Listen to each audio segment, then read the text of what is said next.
Watch India's largest kids library only on Jio Hotstar. Download the app now.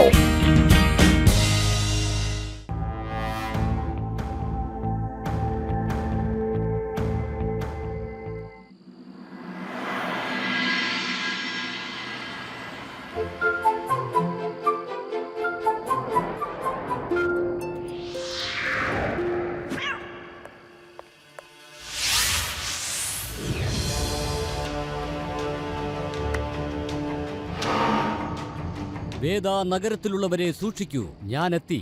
Forgot stick thief.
ഇത് കണ്ടോ? കള്ളൻ കള്ളൻ വന്നു നിൽക്കണു.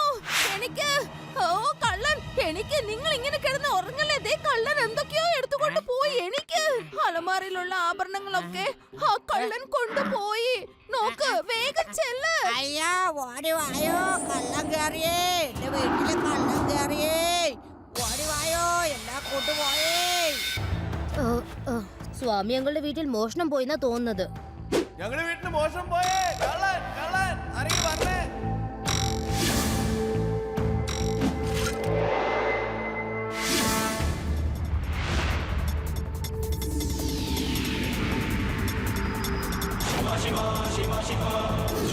അത് കണ്ടില്ലേ, ശിവ ഇതാ കള്ളനെ പിടിക്കാൻ വേണ്ടി പോവാണ്. ഇനി പേടിക്കാനൊന്നുമില്ല.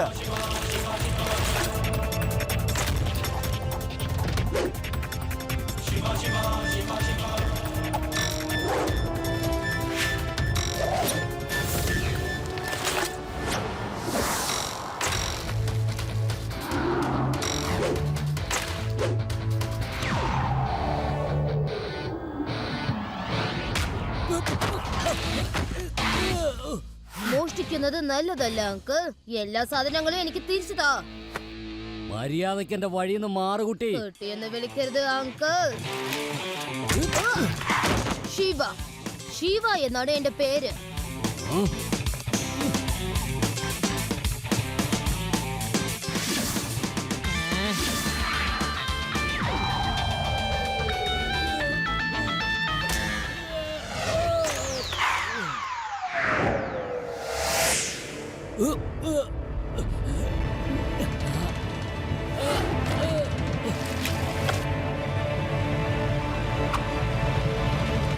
താങ്ക് യു ശിവ, വളരെ വളരെ നന്ദിയുണ്ട്.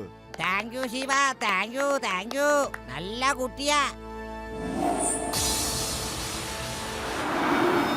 ഇന്ന് വേദാനഗരത്തിലാകെ പ്രശ്നങ്ങളുടെ വേലിയേറ്റമാണ് ഉണ്ടായിരിക്കുന്നത്. പോഗോസ്റ്റിക്കുമായിട്ട് ഈ നഗരത്തിൽ ഒരു കള്ളനെത്തിയിരിക്കുന്നു. തുള്ളിക്കൊണ്ടാണ് അവന്റെ മോഷണം. എന്നത്തെയും പോലെ തന്നെ പോലീസിന് ഇതുവരെയായിട്ട് പിടുത്തം കിട്ടിയിട്ടില്ല അതാരാണെന്ന്. ഇന്ന് രാത്രി 8 മണിക്ക് ഞങ്ങളുടെ പ്രോഗ്രാം പോഗോസ്റ്റിക് തീഫ് കാണാൻ മറക്കരുത്. അല്ല, ഈ പോഗോസ്റ്റിക് തീഫ് എവിടുന്നാണാവോ വന്നേ? ആ ലഡ്ഡു സിംഗിനെ ഒരു കാശിനും കൊള്ളത്തില്ല. ഈ നാട്ടിൽ എന്താ എന്തെങ്കിലുമൊക്കെ സംഭവിച്ചുകൊണ്ടേയിരിക്കുന്നു. അതിനെന്തിനാ വിഷമിക്കുന്നത്? ശിവയുണ്ടല്ലോ, അവൻ കള്ളനെ പിടിക്കും. നിങ്ങളെ ആ കള്ളനെ പിടിക്കാനായിട്ട് ശിവയുടെ പേര് പറഞ്ഞാലുണ്ടല്ലോ. നമസ്കാരം മുത്തശ്ശി. അത് പിന്നെ ഈ വഴിക്ക് പോകുമ്പോ എനിക്ക് തോന്നി മുത്തശ്ശി ഉണ്ടാക്കിയ ചായയും പലഹാരം കഴിച്ചിട്ട് പോകാമെന്ന്. നമ്മുടെ വേദ സിറ്റിയില് ഇത്രയും സ്വാദുള്ള ചായയും പലഹാരം ആരും ഉണ്ടാക്കില്ല. സത്യം. അതിനൊന്നും എനിക്ക് ഒരു മടിയുമില്ല. പക്ഷെ നിങ്ങളെങ്ങാനും എന്റെ ശിവയുടെ മുന്നിൽ വെച്ച് ആ പോഗോസ്റ്റിക്ക് കള്ളനെ കുറിച്ച് എന്തെങ്കിലും പറഞ്ഞാലോ? ഇല്ല അങ്ങനെയൊന്നും ഇല്ല മുത്തശ്ശി. ഞാൻ പോഗോസ്റ്റിക്ക് കള്ളൻ മാത്രമല്ല, ഒരു കള്ളന്മാരെ കുറിച്ച് ഞാൻ ഇവിടെ സംസാരിക്കാൻ വന്നതല്ലെന്നേ. അല്ല, ഞാൻ എന്തിനാ അവരുടെ പേര് പറയണത്? പകരം അവരല്ല എന്റെ പേര് കേട്ടതും വിറക്കേണ്ടത്. ശരിയല്ലേ പേടറാം? പറയൂ പറയൂ പറയൂ. എനിക്കറിയില്ല സാർ, പക്ഷെ സാറിന്റെ കാലിടയ്ക്ക് വിറയ്ക്കുന്നത് ഞാൻ കാണാറുണ്ട്. ശരിയായ സമയത്ത് തന്നെയാ വന്നിരിക്കുന്നത് ലഡ്ഡു സിംഗ്. ഇന്ന് കള്ളനെ ഓടിക്കാനുള്ള രാഗം ഞാൻ പാടാം. ഇതാ കേട്ടുകൊള്ളൂ, ഇരിക്കൂ. സാറേ, ഈ ചായയും പലഹാരം കഴിക്കാൻ നമ്മൾ ഒരുപാട് ബുദ്ധിമുട്ടേണ്ടി വരും. എനിക്കാണെങ്കിൽ ഇപ്പൊ തലവേദന കുറച്ച് ഭേദമായി വരുന്നേ ഉള്ളൂ. നമുക്കൊരു കാര്യം ചെയ്താലോ? വന്ന വഴിക്കന്നെ തിരിച്ചു പോകാം. മിണ്ടാതിരുന്നേ പെടാറാം. ഇതുവരെ വന്നിട്ട് നമ്മൾ ശിവയോട് വിവരം പറയാതെ ഇവിടുന്ന് പോവാൻ കഴിയില്ല. ഇനി അതിനു വേണ്ടി മുത്തശ്ശന്റെ വൃത്തികെട്ട പാട്ട് കേട്ടാൽ എന്താ ഒരു കുഴപ്പം? മിണ്ടാതെ കേക്ക്. നിനക്കറിയാമല്ലോ, എന്തേലും നേടണമെങ്കിൽ എന്തേലും ത്യാഗം ചെയ്തേ പറ്റൂ. അതുകൊണ്ട് നമ്മൾ മുത്തശ്ശന്റെ പാട്ട് കേട്ടേ മതിയാവൂ. നീ ഓട് ഓട് ഓടിപ്പോ കള്ളാ.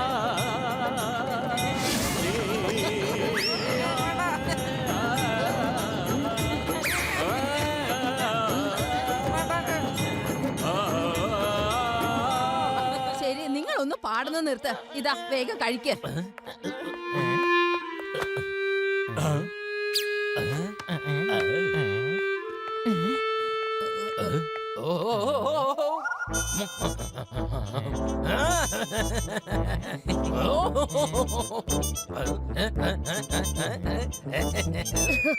ഇതെന്താണ് ലഡു സിംഗ് സാറേ? ഒന്ന് സമാധാനമായിട്ട് ഇരുന്ന് കോഫി കുടിക്ക്. എന്തിനാ പോകോ തീഫിനെ പോലെ ഇങ്ങനെ ഇലകി ഇലകി കാണിക്കുന്നത്? ഇല്ലില്ല, ഞാൻ പോഗോസ്റ്റിക് കള്ളനെ കുറിച്ച് ഒന്നും പറഞ്ഞില്ല. ശിവയാണ് പറഞ്ഞത്. അതെ, ശിവ തന്നെ. പറ ശിവ, നീ പറ. ശിവ, അല്ല നീ എങ്ങനെ അറിഞ്ഞത് ആ പോഗോസ്റ്റിക് കള്ളനെ കുറിച്ച്? മിണ്ടാതിരുന്ന് ചായ കുടിക്കാൻ പറ്റുന്നില്ലല്ലേ? ഇനി എങ്ങനെയെങ്കിലും ശിവ ആ ജോലി ഏൽപ്പിക്കണം. ഞാൻ അന്നത്തെ രാത്രി തന്നെ അയാളെ പിടിക്കാൻ നോക്കിയതാണ്. പക്ഷെ അവൻ എന്റെ കയ്യിൽ നിന്ന് വഴുതി രക്ഷപ്പെട്ടു ഓടി. മോഷ്ടിച്ച ബാഗ് എന്തായാലും എനിക്ക് തിരിച്ചു കിട്ടി. അങ്ങനെ മോഷ്ടിച്ച സാധനങ്ങളൊക്കെ തിരിച്ചു കൊടുക്കുകയും ചെയ്തു. പക്ഷേ ഈ അപകടം ഇനിയും മാറിയിട്ടില്ല ലഡു സിംഗ് സർ. ആ കള്ളൻ തീർച്ചയായിട്ടും വീണ്ടും വരും.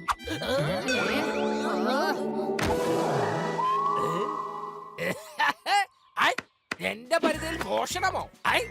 ഇവിടുന്ന് 50 കിലോമീറ്റർ വളരെ ദൂരെ ആരെങ്കിലും മോഷ്ടിക്കാൻ. ലഡു സിംഗ് സാറേ, വെറുതെ ഇങ്ങനെ ഡയലോഗ് അടിക്കുന്നതൊന്ന് നിർത്ത്. വേഗം ചെന്ന് കള്ളനെ പിടിക്കാൻ നോക്ക്. ഓഹോ, തീർച്ചയായും തീർച്ചയായിട്ടും ശിവ, തീർച്ചയായും. പക്ഷെ എങ്ങനെ അവനെ പിടിക്കും?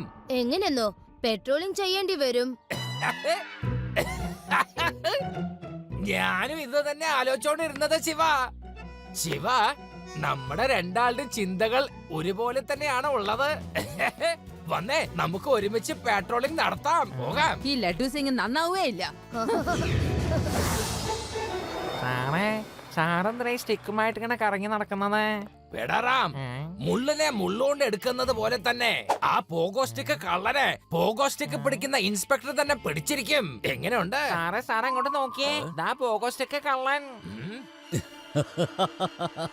ഹലോ ഇൻസ്പെക്ടർ, എന്നെ അന്വേഷിക്കുകയാണോ? ഇന്ന് വരെ ഈ ലോകത്തിൽ ആരും ജനിച്ചിട്ടില്ല എന്നെ തടയാനായിട്ട്. പിന്നെയാ നിങ്ങള് ഞൊട്ടും കാണാൻ നമുക്ക്. You are under arrest. വെറുതെ രക്ഷപ്പെട്ട് പോയി കളാന്ന് കരുതണ്ട. എന്റെ അടുത്തും പോഗോസ്റ്റിക്ക് ഉണ്ടല്ലോ.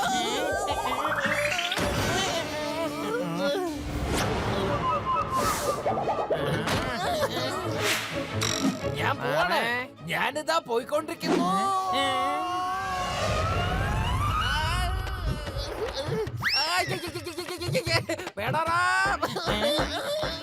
ഈ പോഗോസ്റ്റിക്ക് സ്വയം എന്നെ കൊണ്ടുപോകണല്ലോ. സാറേ, എനിക്ക് വിവരം കിട്ടിയാൽ ഞാൻ സാറിന് മെസ്സേജ് ചെയ്തോളാം. ഹലോ കള്ളൻ ചേട്ടാ, ഒന്ന് പറഞ്ഞു തന്നേ, ഈ പോഗോസ്റ്റിക്കിനെ എങ്ങനെയൊന്ന് നിർത്താൻ പറ്റുക? Bye bye inspector. അങ്ങനെ തവള ചാടുന്ന ചാടി ചാടി കുളത്തിലോട്ട് പൊക്കോ. ഫെഡറൽ സർ, ഈ ലഡു സിംഗ് സർ അവിടെ എന്താ ചെയ്യുന്നത്? പോഗോ സ്റ്റിക്കിൽ നടക്കാൻ പ്രാക്ടീസ് ചെയ്തതാണ്. ഇതുവരെ നിർത്താൻ പറ്റിയിട്ടില്ല. ഇനി ഒരിക്കലും ഞാൻ ഈ പോഗോ സ്റ്റിക്കിൽ നടക്കണമെന്ന് വിചാരിക്കില്ല. ഒരിക്കലും ഇല്ല. ഫെഡറൽ സർ, കള്ളൻ ഏത് വഴിക്കാ പോയത്? ആ വഴിക്ക്. പോഗോ സ്റ്റിക്ക് കള്ളൻ.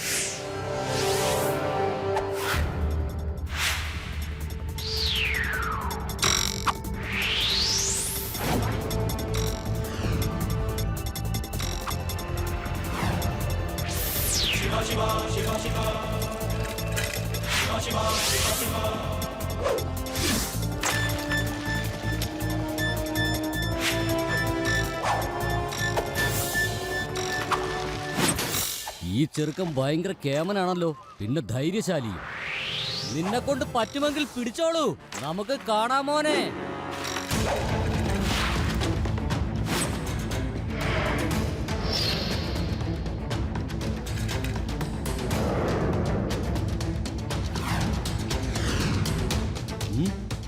അവൻ പിന്നെയും വരുന്നുണ്ടല്ലോ. ഇവനെ എന്തെങ്കിലും ചെയ്തേ പറ്റൂ.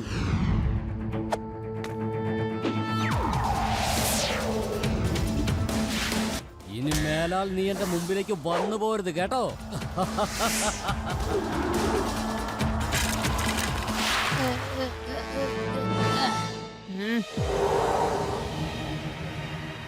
വീണ്ടും ഓടിക്കളഞ്ഞു. അവൻ ഭയങ്കര പോഗോസ്റ്റിക് എക്സ്പെർട്ടാ. എവിടെ നിന്ന് ചാടാനും ഒരു മടി ഉണ്ടാവില്ല. അപ്പൊ പിന്നെ ആ കള്ളനെ എങ്ങനെയാ പിടിക്കാൻ പറ്റിയ? അതെ, ഞാൻ പറയാം. ഒരു ദിവസം ഞങ്ങളുടെ നാട്ടിലുണ്ടല്ലോ. വെറുതെ കള്ളത്തരേ ഇങ്ങനെ പറഞ്ഞ കഥയുണ്ടാക്കല്ലേ. ഇതൊന്നും കേൾക്കാനുള്ള മൂഡിലല്ല ഇപ്പൊ. ശിവ, ആ കള്ളന് ചാടാൻ പറ്റിയ സ്ഥലം കിട്ടിയില്ലെങ്കില് തീർച്ചയായിട്ടും നമുക്ക് അവനെ പിടിക്കാൻ പറ്റൂന്നേ. യെസ് യെസ്, ആ ഐഡിയ കൊള്ളാം. ഇത് തന്നെയാണ് ഞാനും പറയാൻ വന്നത്. മങ്കിക്ക് ചാടാൻ പറ്റിയ സ്ഥലം കിട്ടിയില്ലെങ്കിലേ അതെങ്ങനെ പിന്നെ ചാടുക? യെസ്, നീ പറഞ്ഞത് ശരിയാണ് ആദി. മങ്കിക്ക് ചാടാനായിട്ട് സ്ഥലം കിട്ടിയില്ലെങ്കിൽ പിന്നെ അത് എങ്ങനെ ചാടും? രവ, അവനെ ട്രാപ്പ് ചെയ്യാൻ പറ്റിയ സ്ഥലം നമ്മൾ കണ്ടുപിടിക്കണം. പോഗോ സ്റ്റിക്ക് ഉപയോഗിച്ച് അവന് ചാടി പോവാൻ പറ്റാത്ത സ്ഥലമായിരിക്കണം അത്. ലഡു സിംഗ് സാറിന്റെയും മുത്തശ്ശന്റെയും സഹായം വേണം. രാജാ സാർ, നിങ്ങൾ ഇത്ര വലിയ രാജാവായിട്ട് എന്തിനാണ് കാട്ടിൽ വന്ന് ജീവിക്കുന്നത്? പറയൂ. ഞാൻ പ്രകൃതി സ്നേഹിയാണ്. എനിക്ക് നഗരത്തിലെ തിരക്ക് പിടിച്ച ജീവിതം ഒട്ടും ഇഷ്ടമല്ല. മാത്രമല്ല, നഗരത്തിൽ പൊല്യൂഷനുമുണ്ട്. എനിക്ക് ശുദ്ധവായുവാണ് കൂടുതൽ ഇഷ്ടം. പ്രിയ പ്രേക്ഷകരെ, നിങ്ങൾ ഇപ്പോൾ കണ്ടുകൊണ്ടിരിക്കുന്നത് ഇതാണ് ഗുംനാംപൂരിന്റെ മഹാരാജാവ്. ഇദ്ദേഹം ഒരു പ്രകൃതി സ്നേഹിയാണ്. ഇപ്പൊ അദ്ദേഹം സിറ്റിയിൽ നിന്നും കാട്ടിൽ വന്ന് കുടിൽ കെട്ടി സുഖമായി ജീവിച്ചുകൊണ്ടിരിക്കുകയാണ്. പ്രിയ രാജാവേ, ഞങ്ങളിപ്പോൾ കണ്ടുകൊണ്ടിരിക്കുന്നത് നിങ്ങളുടെ ദേഹത്ത് മുഴുവനും കോടികൾ വിലമതിക്കുന്ന ആഭരണങ്ങളാണ് നിങ്ങൾ ഇട്ടിരിക്കുന്നത്. എന്താ നിങ്ങൾക്ക് പേടിയില്ലേ? ആരെങ്കിലും ഇതെല്ലാം മോഷ്ടിച്ചാലോ? നഗരത്തിലല്ലേ കളവ് നടക്കൂ. ഈ കാട്ടിലൊക്കെ വന്ന് ആര് കളവ് ചെയ്യാനാ? ഇനി ആഭരണങ്ങളുടെ കാര്യം പറയുകയാണെങ്കിൽ ഈ കയ്യിലുള്ള മോതിരം തന്നെ 1.5 കോടിയിലധികം വിലമതിക്കും. ഇതെനിക്ക് ഗവൺമെന്റ് സമ്മാനിച്ചതാ. ഈ കഴുത്തിൽ കിടക്കുന്ന മാല ഏകദേശം 50 കോടിയുടേതാ. ഈ കാതിൽ കിടക്കുന്ന കടുക്കനും ഗവൺമെന്റാ സമ്മാനിച്ചത്. പിന്നെ ഈ കയ്യിൽ കിടക്കുന്ന വളയുണ്ടല്ലോ, ഇത് 5 കോടി രൂപയുടേതാ. ഇത് വേറൊരു രാഗം ആലപിച്ചതിന് മഹാറാണി എനിക്ക് സമ്മാനിച്ചതാ. അതുപോലെ എത്രയോ രാഗങ്ങൾ ഞാൻ ആലപിച്ചിട്ടുണ്ട്. ഇയാള് രാജാവാണോ കച്ചവടക്കാരനാണോ? എന്തായി കാണിക്കുന്ന മുത്തശ്ശ? പാരമ്പര്യമായിട്ടുള്ള രഹസ്യങ്ങളൊന്നും മുത്തശ്ശൻ ഇങ്ങനെ പുറത്തേക്ക് വിളിച്ച് പറയരുത്. മതി മതി, ഇനി എനിക്ക് വിശ്രമിക്കാനുള്ള സമയമായി കഴിഞ്ഞു. പിന്നെ എന്റെ ജോലി തുടങ്ങാനുള്ള സമയവുമായി. ഈ രാജാവിന്റെ സാധനങ്ങൾ കൊള്ളയടിച്ചു കഴിഞ്ഞാൽ ഈ ചെറിയ ചെറിയ മോഷണങ്ങളൊക്കെ നിർത്തി സുഖമായിട്ട് ജീവിക്കാം. മുന്തിരി കഴിച്ച് അങ്ങനെ ഇപ്പൊ സുഖിക്കണ്ട രാജാവേ. ആഭരണങ്ങളൊക്കെ മാറ്റി ശരീരത്തിന്റെ വണ്ണം കുറയ്ക്ക്. പ്രായമായി വരെയല്ലേ. നീ ഫിറ്റ്നസ് എക്സ്പെർട്ട് ആണോ? ശരീരഭാരം കുറയ്ക്കുന്നതിനുള്ള ഉപദേശം തരാൻ വന്നതാണോ? അല്ലല്ലോ, ഞാൻ കള്ളനാ. നിങ്ങളുടെ ആഭരണങ്ങൾ മോഷ്ടിക്കാനാ ഞാൻ വന്നത്. മര്യാദയ്ക്ക് ആഭരണങ്ങളൊക്കെ അഴിച്ച് എന്റെ കയ്യിൽ തരാൻ.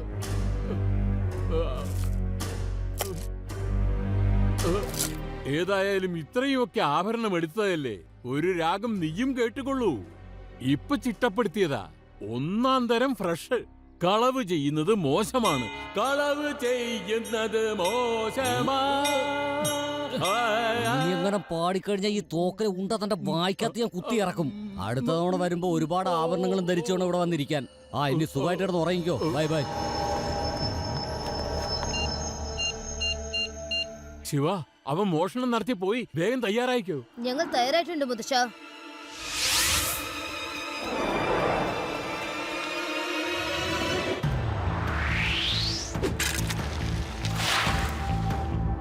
എന്തിനാ ഇങ്ങനെ ധൃതി പിടിക്കുന്നത് അങ്കിൾ? നീ വീണ്ടും വന്നോ? Magnet on.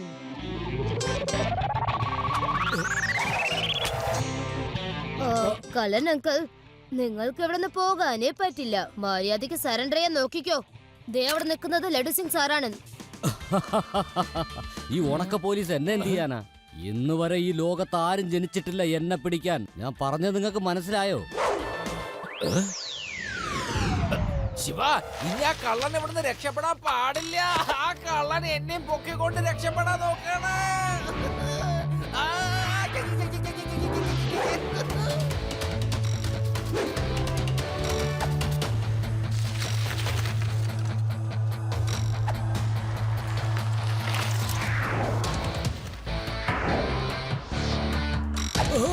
അയ്യോ, ഇതെന്താ ഇത്? എന്റെ പവർ സ്റ്റിക്ക് പോയല്ലോ. കള്ളൻ അങ്കിൾ, ആ ആഭരണങ്ങൾ മുഴുവനും വ്യാജമാണ്. നിങ്ങൾ ഇവിടെ വരുത്തിക്കാനുള്ള പ്ലാൻ ആയിരുന്നു. നിങ്ങൾ പോഗോസ്റ്റിക് ഉപയോഗിച്ച് ഇവിടുന്ന് രക്ഷപ്പെടാതിരിക്കാനുള്ള പ്ലാൻ. ഓ, അപ്പൊ ഇതൊക്കെ നിന്റെ പണിയായിരുന്നല്ലേ? നീ ഒരുപാട് സംസാരിക്കുന്നു. ഇനി നിനക്ക് എന്റെ കയ്യിൽ നിന്ന് രക്ഷയില്ല കുട്ടി. കുട്ടിയെന്ന് വിളിക്കരുത് അങ്കിൾ. ശിവ, ശിവ എന്നാണ് എന്റെ പേര്.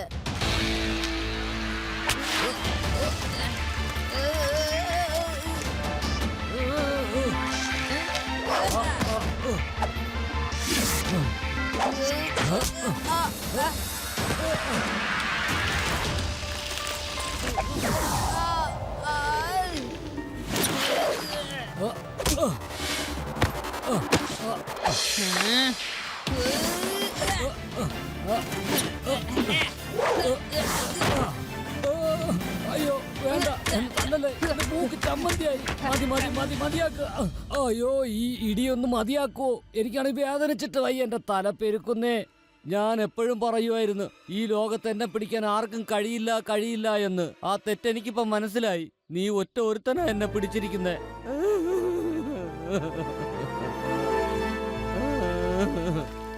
ഓഗസ്റ്റ് കള്ള, നിന്റെ നല്ല സമയമാണ് ഞാനിപ്പോ നിന്നോട് ഫൈറ്റ് ചെയ്യാതെ നിൽക്കുന്നത്. അതുകൊണ്ടാണ് എന്റെ അസിസ്റ്റന്റിനെ ഞാൻ പറഞ്ഞയച്ചത്. പകരം ഞാൻ വന്നിരുന്നുവെങ്കിൽ ഒന്ന് ആലോചിച്ച് നോക്ക നിന്റെ അവസ്ഥ എന്തായിരിക്കുമെന്ന്. മോഷണ രാജാവേ, നിനക്ക് ഞാൻ പുതിയൊരു രാഗം പാടി കേൾപ്പിക്കാം. അത് കേട്ട് കഴിഞ്ഞാൽ പിന്നെ നിന്റെ ജീവിതത്തിൽ ഒരിക്കലും മോഷണം നടത്തില്ല.